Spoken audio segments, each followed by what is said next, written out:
আজকে আমি বানাবো ছানার পরোটা। তার জন্য আমি নিয়ে নিয়েছি কাঁচা লঙ্কা, ধনেপাতা, স্লাইসড পেঁয়াজ, টমেটো কুচি এবং ছানা। আমি পরোটার জন্য আটাটা রেডি করে নেব।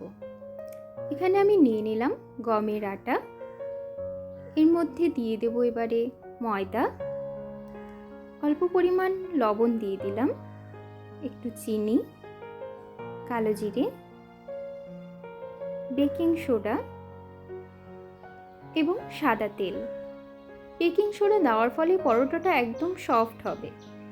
এবার আমি ভালো করে একটা ডো বানিয়ে নেব। গমের আটা এবং ময়দা দেওয়ার ফলে পরোটার টেস্টটা খুব ভালো আসে। এবারে আমি একটু তেল মাখিয়ে এটা 15 মিনিটের জন্য রেস্টে রেখে দেব। আমি পরোটার জন্য স্টাফটা তৈরি করে নেব। আমি দিয়ে দিলাম পেঁয়াজ, কাঁচা লঙ্কা। এবারে আমি ছানাটা দিয়ে দেব।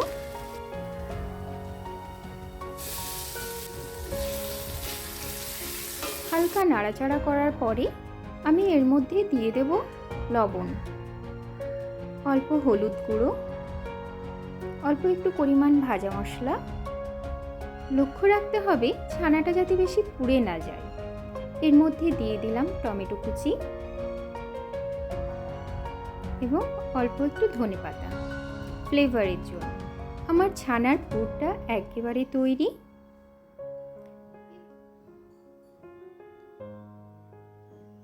দেখুন কি সুন্দর হয়েছে কালারটা। এবারে আমি ছোট ছোট লেচি কেটে নেব এবং স্টাফিং করে নেব।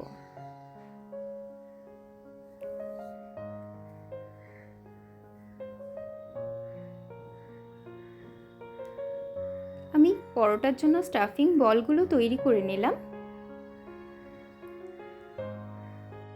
এবারে আমি এক এক করে রুটিগুলো বেলে নেব।